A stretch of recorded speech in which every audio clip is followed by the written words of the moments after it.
Hello and welcome back to a video that I'm going to edit myself, so don't be too harsh on the editing. But anyways, my name is Xardis the Tomato, and in this video I'll be going through a little bit more extensive wave management guide about how to slow push, freeze, hold waves, and other wave states that might be happening in your lane, mostly guided towards top lane, but any lane can really take the information that this guide provides you and apply it into your own games, maybe as a jungler, as a roaming support, or otherwise. So, how do we identify what these things are, these words like slow push, freeze, and holding the wave, and so on, and when would we apply them? All that and more will be included in this guide.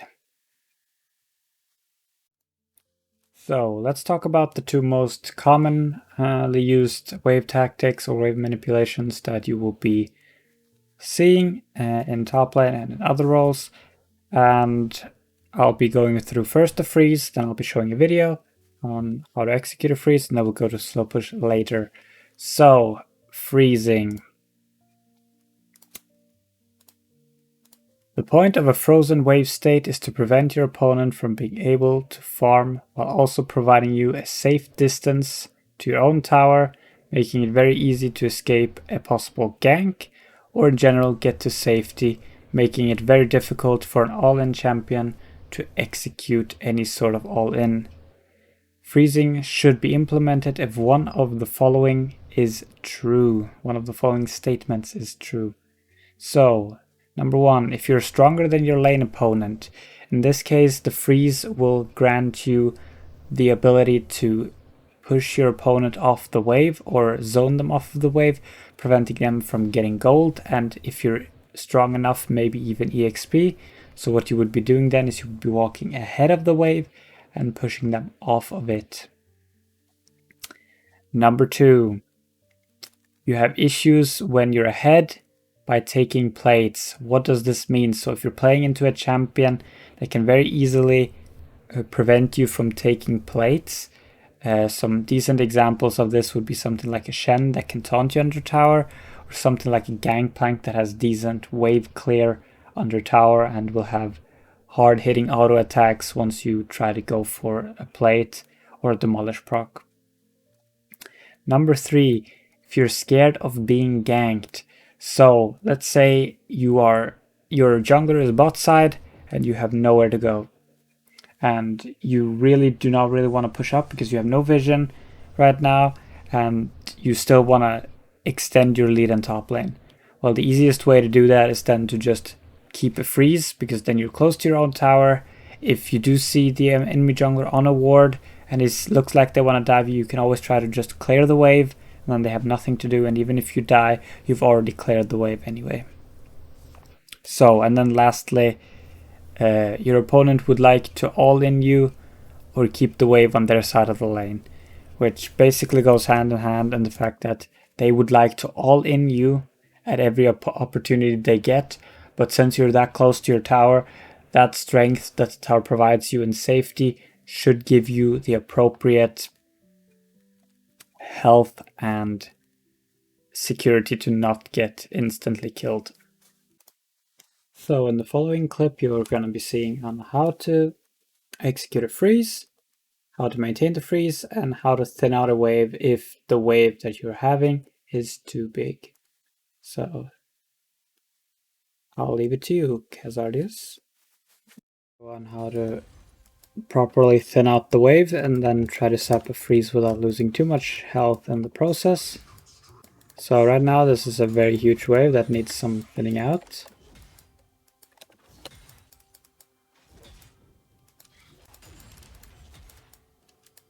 I have to pull it a little bit, either to the right.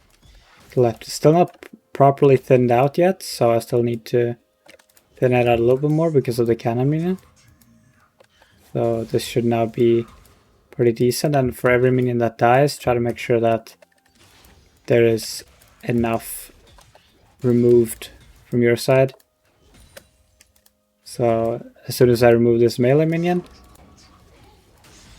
I can then drop aggro while walking into the bush, and the freeze is maintained. It's a lot easier if you have a cannon minion, which you're gonna get at some point.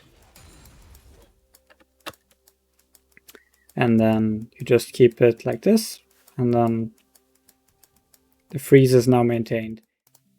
So now that we went through on how to do a freeze, let's go through how to and the benefits of a slow push. So, what are the benefits of slow pushing? Well, realistically, you're going to be able to deny your opponent less farm than freezing will, but it also grants you the potential of getting plates. With Demolish procs, it gives you the benefit of setting up ganks for your jungler. So like, let's say you can dive your opponent if you have the bigger the wave is, or even without your jungler. The bigger the wave is, the easier the dive is going to be to execute. So, other opportunities for when you want to build a slow push is if you're slightly weaker than your opponent, the big minion wave that you've built up is going to grant you the security to push in the wave and get a recall.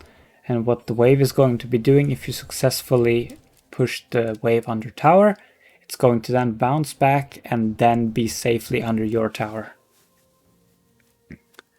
Another, a little bit less common way that you can do this is that you can create timers when after slow pushing. So either you're into a lane where you can't really kill your opponent, then what you can do is just start slow pushing waves after waves, and then start maybe roaming mid lane, roaming into enemy jungle, and try to get a lead that way.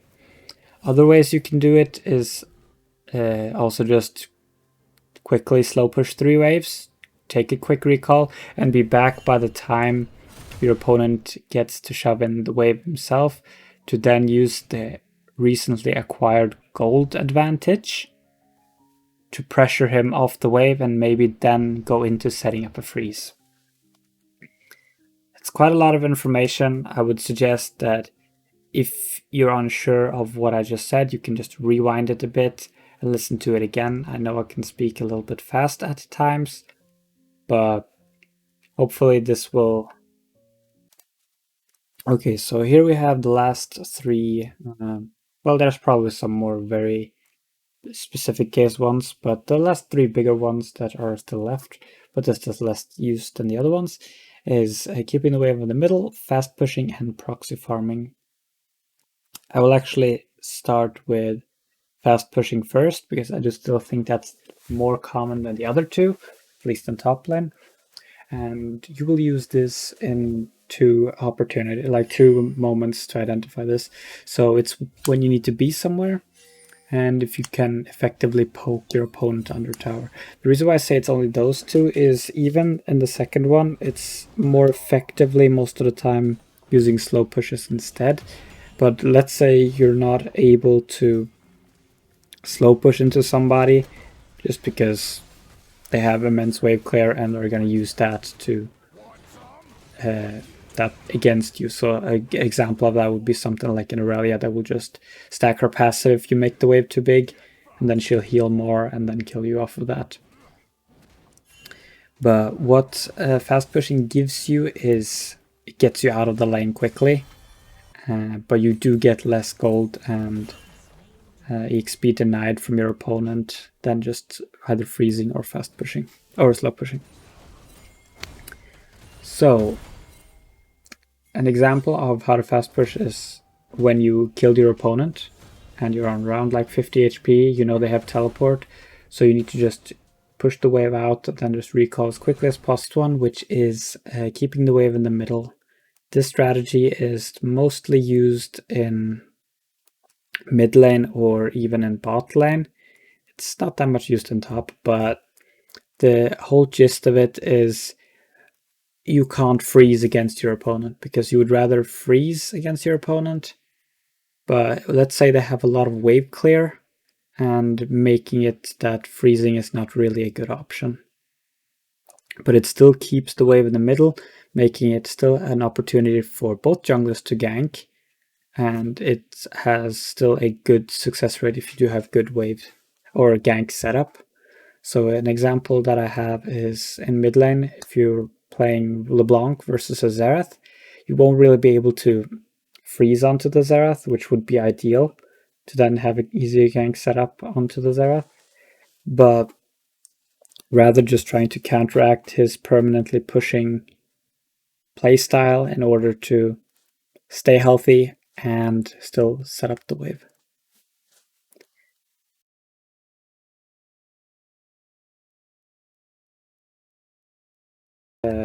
We would technically need an enemy champion to try to match the last hitting.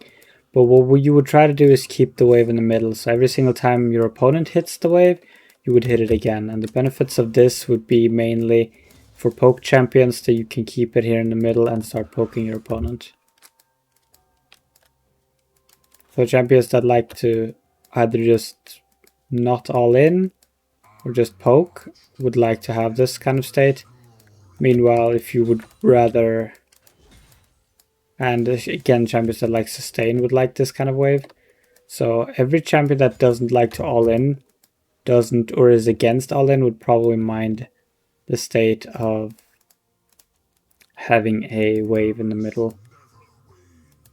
So the minions are a little bit janky because of practice tool, but the gist is you don't touch the minion wave.